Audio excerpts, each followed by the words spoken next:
اللهم رب هذه الدعوة التامة والصلاة القائمة اللهم رب هذه الدعوة التامة والصلاة القائمة. حي على الصلاة.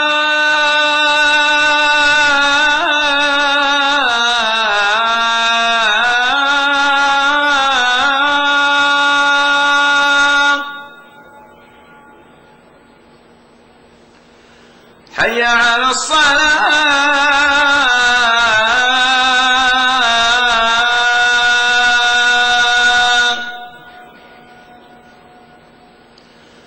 حي على الفلاح.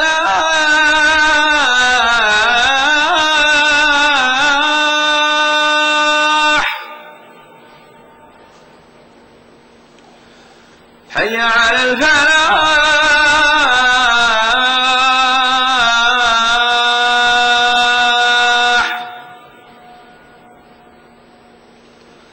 الله أكبر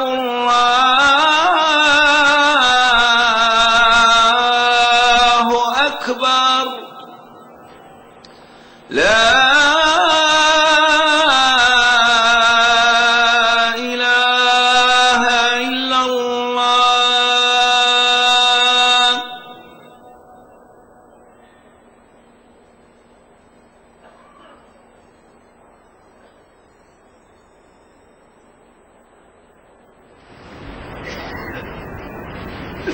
إن الحمد لله نحمده ونستعينه ونستغفره ونعوذ بالله من شرور أنفسنا ومن سيئات أعمالنا. من يهده الله فلا مضل له ومن يضلل فلا هادي له، وأشهد أن لا إله إلا الله وحده لا شريك له، عز عن الشبيه وعن الند وعن المثيل وعن النظير، ليس كمثله شيء وهو السميع البصير. وأشهد أن محمدًا عبد الله ورسوله صلى الله وسلم وبارك عليه وعلى آله وصحبه والتابعين ومن تبعهم بإحسان إلى يوم الدين. أما بعد، فاتقوا الله تعالى أيها الناس وراقبوه وأطيعوا أمره ولا تعصوه.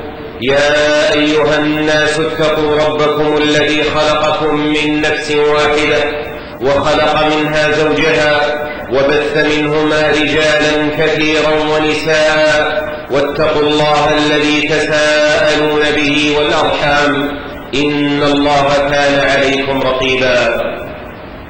أيها المسلمون، مفهوم الأسرة في الإسلام يتميز عن بقية المفاهيم الأخرى، فالأسرة وحدة اجتماعية ممتدة تتكون منها لبنات المجتمع المسلم، وهي نواة أسست على بر وإيمان والتزام ووفاء دلت عليه آي الكتاب وتوجيهات الرسول. إنها منظومة عني الإسلام بأصل تأسيسها منذ أن حث على الزواج ورغب في النكاح وحسن الاختيار بين الزوجين وآداب الخطبة والنكاح وحسن العشرة والقوامة والوفاء بالحقوق والواجبات وطيب المعاشرة والتوجيه عند الاختلاف وأحكام الفرقة وما بعدها، مما يدل على عناية الإسلام بتكوين الأسرة وإحكام بنائها ورعايتها لتحصيل مقصودها من حصول الإعفاف للزوجين والسكن الفطري لبعضهما والمودة والرحمة وإقامة البيت المسلم والتعاون على البر والتقوى وتربية الذرية الصالحة التي تعبد الله وتطيعه.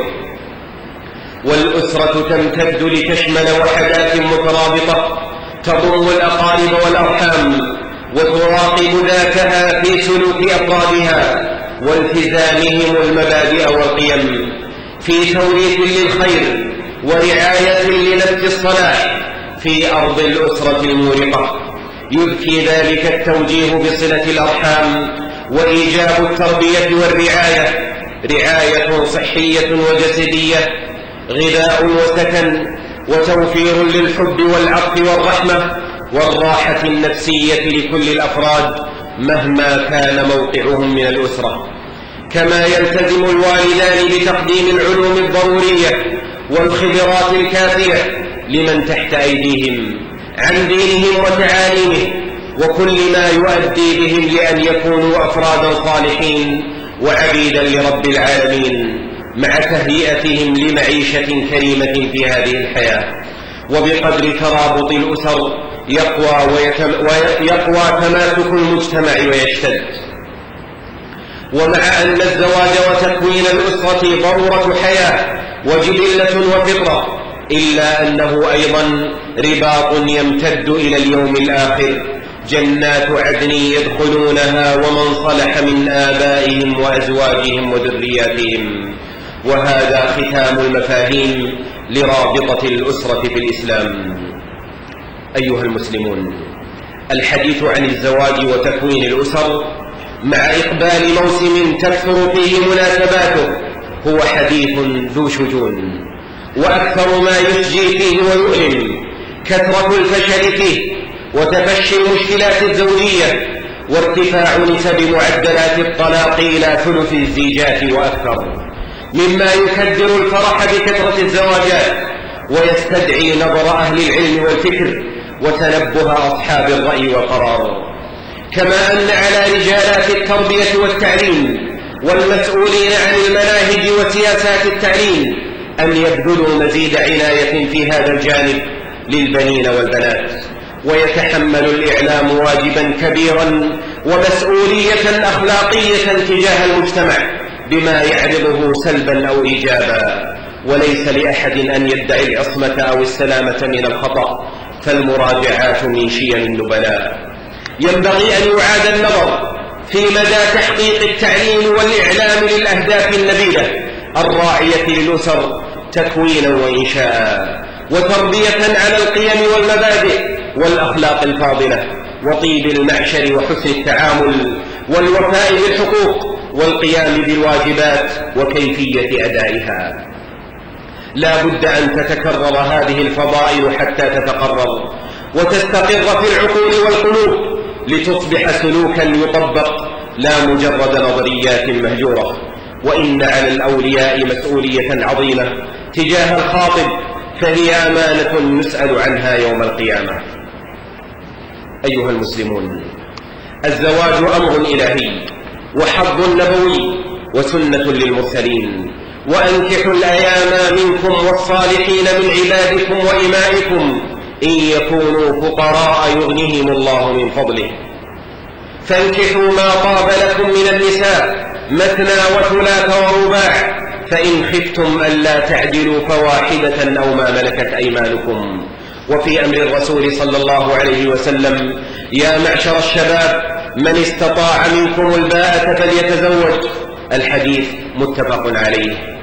وميزان النجاح والسعادة في الاختيار هو توجيه النبي صلى الله عليه وسلم بقوله: تنكح المرأة لأربع: لمالها ولحسبها ولجمالها ولدينها، فاظفر بذات الدين تربت يداك. فاظفر بذات الدين تربت يداك، رواه البخاري ومسلم. وفي توجيه المرأة ووليها قال صلى الله عليه وسلم: إذا أتاكم من ترضون دينه وخلقه فزوجوه، إلا تفعلوا تكن فتنة في الأرض وفساد كبير، رواه الترمذي وابن ماجه. وكثيرا ما تحدث المشاكل من جهة التفريط في تحقيق هذا التوجيه، النبوي الكريم. وكم من الناس لا يدرك المعنى العظيم لما سماه الله ميثاقا غليظا. قال رسول الله صلى الله عليه وسلم: إن أحق الشروط أن توفوا به ما استحللتم به الفروج، متفق عليه. ومن هنا كانت رعاية هذا الميثاق والتعامل بانضباط متقن بين الزوجين وإنشاءة أجواء الأمان والعاطفة من علامات الزواج الناجح، سيما وقد توعد الشيطان بإغواء بني آدم والعمل على التفريق بين المرء وزوجه. ولكي تحصل المودة والرحمة والسكن وليحقق الزواج أهدافه التي شرع من أجلها، فلا بد من تكرار التوجيهات لزواج ناجح بإذن الله. فيا أيها الزوجان، صلا ما بينكما وبين الله يصل الله بينكما. يا أيها الزوجان صلا ما بينكما وبين الله يصل الله بينكما. فكم من معصية شتتت أسرا سعيدة، وكم ذنب أحالها حياة مريرة. وما أصابكم من مصيبة فبما كسبت أيديكم ويعفو عن كثير. ومن أراد الحياة الهانئة فليقرأ قول الحق سبحانه: من عمل صالحا من ذكر أو أنثى وهو مؤمن فلنحيينه حياة طيبة. فتأليف القلوب ليس والله للأثاث والملبوسات ومجرد الكلمات والعبارات، وإن كانت أسبابا مطلوبة مرغوبة، ولكن الألفة من الله والحب عطاء منه، كما قال سبحانه: وألف بين قلوبهم لو أنفقت ما في الأرض جميعا ما ألفت بين قلوبهم ولكن الله ألف بينهم إنه عزيز حكيم. الهدية مفتاح القلوب، بها تستجلب المحبة وتعزز المودة وتدرأ بها الضغينة. ولقد أوصانا رسول الله صلى الله عليه وسلم بقوله: تهادوا تحابوا، أخرجه البخاري في الأدب المفرد. أيها الزوجان تجنبا المراء والجدال، وأحسنا في الأقوال بينكما والأفعال، وتحاورا بلطف ولا تتجادلا، فإن المخالفة توغر الصدور، وكثرة المجادلة تقتل الحب والسعادة. وقديما قيل: طول المرافقة من كثرة الموافقة. إن الحياة الزوجية ليست مسلسلا من المواقف العاطفية والأحلام الوردية، وإن الكمال عزيز، وقد يختلف الزوجان، وهذه سنة الحياة وطبيعة البشر. إلا أن البيت الصالح المؤسس على التقوى، والذي عرف فيه الزوجان ما لهما وما عليهما، لا يتأثر سلبا بالخلاف، بل يزيده ذلك تماسكا ويكسبه إدراكا ووعيا، فيصلح الخطأ وتسد أبواب الشر. عباد الله، الاحترام المتبادل من أقوى علامات الاستقرار الأسري ومن دعائم تثبيته. يجب أن تعرف المرأة قدر زوجها وفضله ومكانته في البيت، كما يقدر الرجل وضع المرأة ويعاملها كشريك حياة لا كشريك تجارة. وكل إحسان يقدمه أحد الزوجين فإنه يصنع به السعادة لنفسه قبل شريكه. وقد قالت الناصحة لابنتها: كوني له أمة يكن لك عبدا. التغافل وغض الطرف عن بعض الهفوات مطلب أساس في استقرار الأسرة، فالحياة الزوجية مبنية على التلقائية وعدم التكلف، والمرء يعترضه من هموم الحياة ما يجعله يتصرف في بيته بتلقائية وصراحة، فلا بد من التفهم والتقبل. وإن من كيد الشيطان ما علق بالناس من لوثات الأفلام والمسلسلات ووسائل التواصل والقنوات، والتي أورثت ركاما هائلا من التصورات الخاطئة عن الحياة الزوجية، وأفسدت أخلاق الناس، وقررت في نفوس متلقيها مبادئ مغلوطة، وقلبت المفاهيم على الناس أبواب شر عظيم، فضلا عن باب المقارنات والانشغال بالآخرين. أما حطام الدنيا فكم من أسرة تمزقت بسبب المال، وكم من محبة قتلت بسبب المال. أيها الزوج، إن عليك النفقة والسكنى، وأن لا تضيع من تعول. واستحضر قول رسول الله صلى الله عليه وسلم: دينار أنفقته في سبيل الله، ودينار أنفقته في رقبة، ودينار تصدقت به على مسكين، ودينار أنفقته على أهلك، أعظمها أجرا الذي أنفقته على أهلك. رواه مسلم. وقال صلى الله عليه وسلم: إن المسلم إذا أنفق على أهله نفقة وهو يحتسبها كانت له صدقة. واقتصد في إنفاقك يبارك لك الله في رزقك، ولا تبذر تبذيرا، ولا تجعل يدك مغلولة إلى عنقك، ولا تبسطها كل البسط فتقعد ملوما محسورا. ويا أيتها الزوجة، الرفق، وإياك وكثرة الطلبات والرغبات، فإنها جالبة المشاكل والمنازعات. إياك أن تنظري لمن هم فوقك في الماديات فتسوء بك الحياة، ويقل شكرك لزوجك ولربك. قال رسول الله صلى الله عليه وسلم: انظروا إلى من أسفل منكم ولا تنظروا إلى من هو فوقكم، فهو أجدر أن لا تزدروا نعمة الله عليكم. رواه مسلم. وما أهلك الناس كالتقليد والمباهات، وما أهلك الناس كالتقليد والمباهات. إن الجميع بحاجة ماسة إلى التربية قبل الزواج وبعده، على التزام حدود الله في النكاح، والتعبد لله بالعشرة بالمعروف والخلق الحسن، والتعاون على البر والتقوى، والبعد عن الأنانية والتفريط، وإدراك مفهوم القوامة الشرعي، وأنه حفظ وصيانة وضبط وتربية وحسن إدارة ومسؤولية يسأل عنها يوم القيامة. كلكم راع وكلكم مسؤول عن رعيته، فالرجل راع ومسؤول عن رعيته، والمرأة راعية في بيت زوجها ومسؤولة عن رعيتها. متفق عليه. وإذا صلحت النيات وأديت الواجبات رفرفت السعادة وعم التوفيق. ومن لزم الدعاء وأخلص لله الرجاء فلن يخيب الله أمله ولن يضيع عمله. بارك الله لي ولكم في القرآن والسنة، ونفعنا بما فيهما من الآيات والحكمة. أقول قولي هذا وأستغفر الله تعالى لي ولكم ولسائر المسلمين من كل ذنب وخطيئة، فاستغفروه وتوبوا إليه، إنه هو الغفور الرحيم.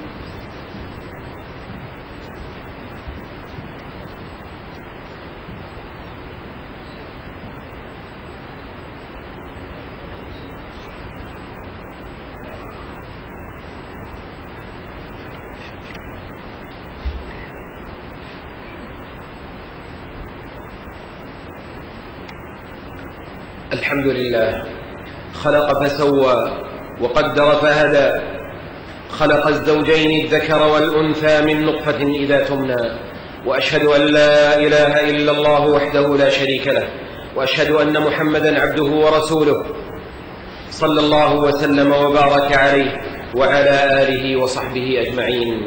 أما بعد، فلقد أحيطت بعض الأعراس بهالة من التكاليف والمبالغات والمنكرات والمخالفات، وتضخمت المباهات حتى تجاوزت مقدار المهر أضعافا، وترك القياد فيها للنساء وللسفهاء. فأي بركة ترجى من زواج يستفتح بمعصية رب الأرض والسماء، وهو وحده الذي بيده التوفيق. إن الاختلاط بين الرجال والنساء من غير المحارم، وجلب المغنين والمغنيات بآلات الطرب والمعازف المحرمة، وتضييع الصلوات، وتساهل النساء في كشف العورات، والتعري في لباس الحفلات، والتصوير العلني والخفي، كل ذلك يعد كفرا بالنعمة وتمردا وبطرا. ناهيك عن الإسراف والمباهاة في التجهيز والحفلات. لماذا كل هذا؟ ألا يتم الفرح إلا بمعصية الله؟ وإن لم يوفق مخذول فليعلم من أين أوتي. إن المعاصي والذنوب تهلك الدول وتزلزل الممالك، فكيف بالبيوت الصغيرة؟ ألا فاتقوا الله وتواصوا بالمعروف والزموا الحق، ولا يغرنكم كثرة المخالفين، فكلكم راع وكلكم مسؤول عن رعيته. قال رسول الله صلى الله عليه وسلم: إن من يمن المرأة تيسير خطبتها وتيسير صداقها. رواه الإمام أحمد وابن حبان والحاكم. وفي لفظ عند أحمد: أعظم النساء بركة أيسرهن مؤونة. اللهم وفق المتزوجين والراغبين في النكاح، اللهم وفق المتزوجين والراغبين في النكاح، اللهم أسعدهم وبارك لهم وبارك عليهم، واجمع بينهم في خير، وارزقهم الذرية الصالحة. اللهم وفق شباب المسلمين وفتياتهم، وجنبهم الفواحش والفتن، وحصنهم بالإيمان والعفاف. اللهم صل وسلم وبارك على عبدك ورسولك محمد وعلى آله الطيبين الطاهرين وصحابته الغر الميامين، ومن تبعهم بإحسان إلى يوم الدين. اللهم أعز الإسلام والمسلمين، اللهم أعز الإسلام والمسلمين، واخذل الطغاة والملاحدة والمفسدين. اللهم أبرم لهذه الأمة أمر رشد يعز فيه أهل طاعتك ويهدى فيه أهل معصيتك ويؤمر فيه بالمعروف وينهى عن المنكر يا رب العالمين. اللهم من أراد الإسلام والمسلمين بسوء فأشغله بنفسه ورد كيده في نحره واجعل دائرة السوء عليه يا رب العالمين. اللهم انصر المجاهدين في سبيلك في فلسطين وفي كل مكان يا رب العالمين. اللهم فك حصارهم وأصلح أحوالهم واكبت عدوهم. اللهم حرر المسجد الأقصى من ظلم الظالمين وعدوان المحتلين. اللهم الطف بإخواننا في سوريا وفي بورما وأفريقيا الوسطى وفي كل مكان. اللهم ارفع عنهم البلاء وعجل لهم بالفرج. اللهم ارحم ضعفهم واجبر كسرهم وتول أمرهم يا راحم المستضعفين ويا ناصر المظلومين. اللهم احقن دماءهم وآمن روعاتهم واحفظ أعراضهم وسد خلتهم وأطعم جائعهم واربط على قلوبهم وثبت أقدامهم وانصرهم على من بغى عليهم. اللهم أصلح أحوالهم واجمعهم على الهدى واكفهم شرارهم. اللهم اكبت عدوهم. اللهم عليك بالطغاة الظالمين ومن عاونهم. اللهم انصر دينك وكتابك وسنة نبيك وعبادك المؤمنين. اللهم وفق ولي أمرنا لما تحب وترضى وخذ به للبر والتقوى. اللهم وفقه ونائبيه وإخوانهم وأعوانهم لما فيه خير للإسلام والمسلمين. اللهم أصلح كل من ولي للمسلمين أمرا واملأ قلبه من مخافتك وخشيتك سرا وجهرا. اللهم وفق ولاة أمور المسلمين لتحكيم شرعك واتباع سنة نبيك محمد صلى الله عليه وسلم واجعلهم رحمة على عبادك المؤمنين. اللهم انشر الأمن والرخاء في بلادنا وبلاد المسلمين واكفنا شر الأشرار وكيد الفجار وشر طوارق الليل والنهار. ربنا آتنا في الدنيا حسنة وفي الآخرة حسنة وقنا عذاب النار. ربنا اغفر لنا ذنوبنا وإسرافنا في أمرنا وثبت أقدامنا وانصرنا على القوم الكافرين. اللهم اغفر ذنوبنا واستر عيوبنا ويسر أمورنا وبلغنا فيما يرضيك آمالنا. اللهم اغفر لنا ولوالدينا ووالديهم وأزواجنا وذرياتنا إنك سميع الدعاء. اللهم بلغنا رمضان. اللهم بلغنا رمضان ووفقنا فيه للعمل الصالح وتقبل منا يا حي يا قيوم يا ذا الجلال والإكرام. ربنا تقبل منا إنك أنت السميع العليم وتب علينا إنك أنت التواب الرحيم. سبحان ربك رب العزة عما يصفون وسلام على المرسلين والحمد لله رب العالمين. الله أكبر الله أكبر. أشهد أن لا إله إلا الله. أشهد أن محمدا رسول الله. حي على الصلاة حي على الفلاح. قد قامت الصلاة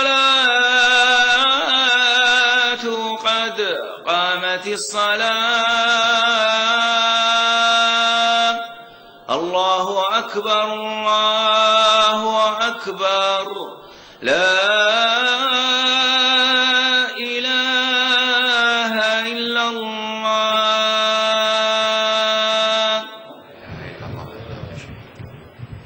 استووا أقيموا صفوفكم ولا تختلفوا. أتموا الصف الأول فالأول.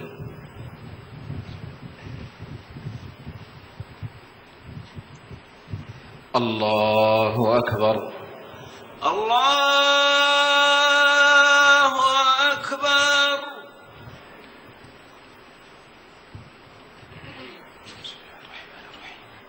الحمد لله رب العالمين الرحمن الرحيم مالك يوم الدين. إياك نعبد وإياك نستعين. اهدنا الصراط المستقيم صراط الذين أنعمت عليهم غير المغضوب عليهم ولا الضالين.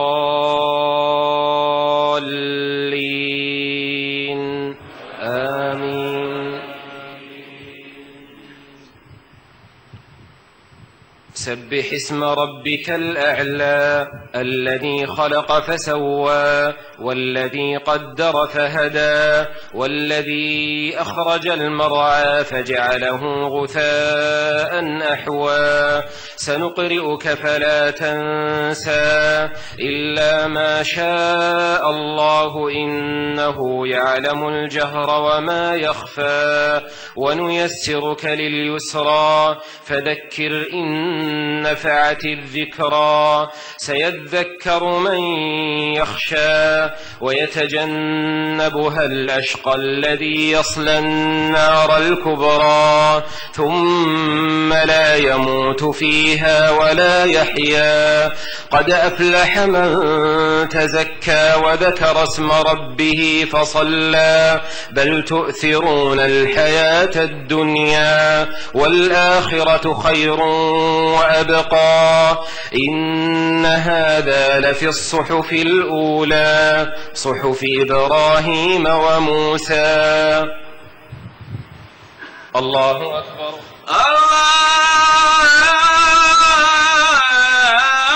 الله أكبر.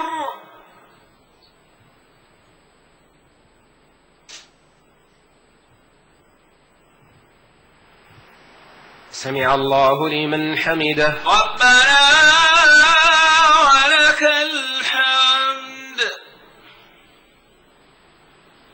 الله أكبر. الله أكبر.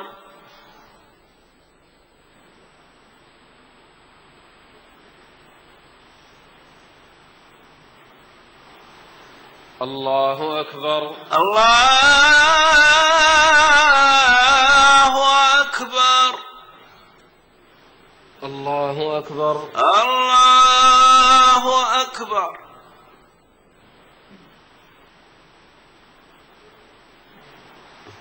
الله أكبر. الله أكبر. الحمد لله رب العالمين الرحمن الرحيم مالك يوم الدين إياك نعبد وإياك نستعين اهدنا الصراط المستقيم صراط الذين أنعمت عليهم غير المغضوب عليهم ولا الضالين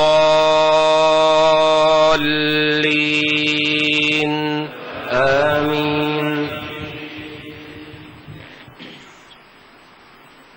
هل أتاك حديث الغاشية وجوه يومئذ خاشعة عاملة ناصبة تصلى نارا حامية تسقى من عين آنية ليس لهم طعام إلا من ضريع لا يسمن ولا يغني من جوع وجوه يومئذ ناعمة لسعيها راضية في جنة عالية لا تسمع فيها لاغية فيها عين جارية فيها سرر مرفوعة وأكواب موضوعة ونمارق مصفوفة وزرابي مبثوثة أفلا ينظرون إلى الإبل كيف خلقت وإلى السماء كيف رفعت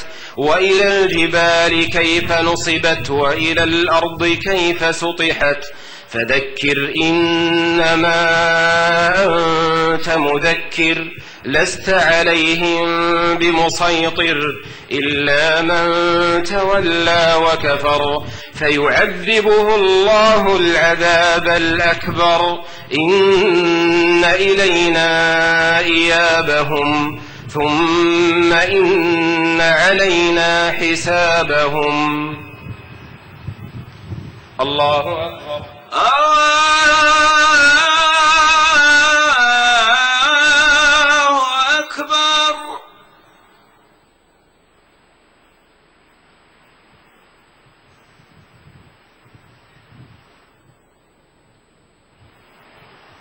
سمع الله لمن حمده. ربنا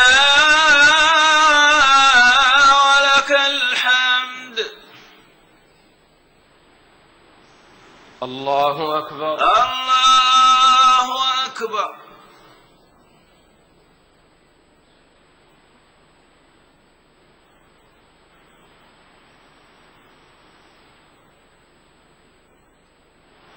الله أكبر. الله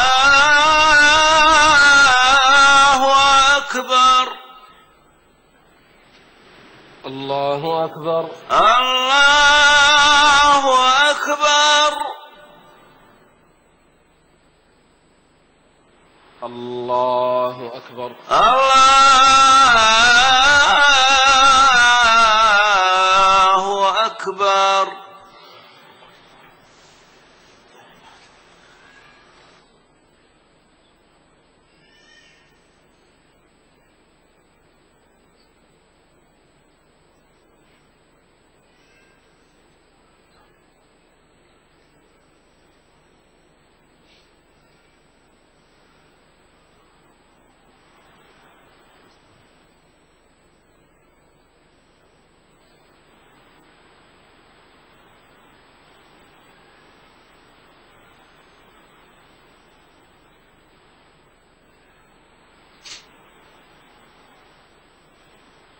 السلام عليكم ورحمة الله.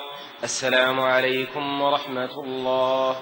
السلام عليكم ورحمة الله. السلام عليكم ورحمة الله.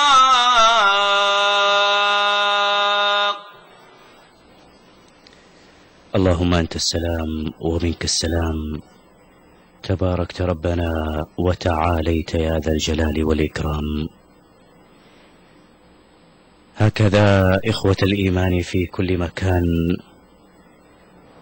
قضيت صلاة الجمعة في رحاب بيت الله الحرام هنا بمكة المكرمة، أدتها جموع المصلين ونقلناها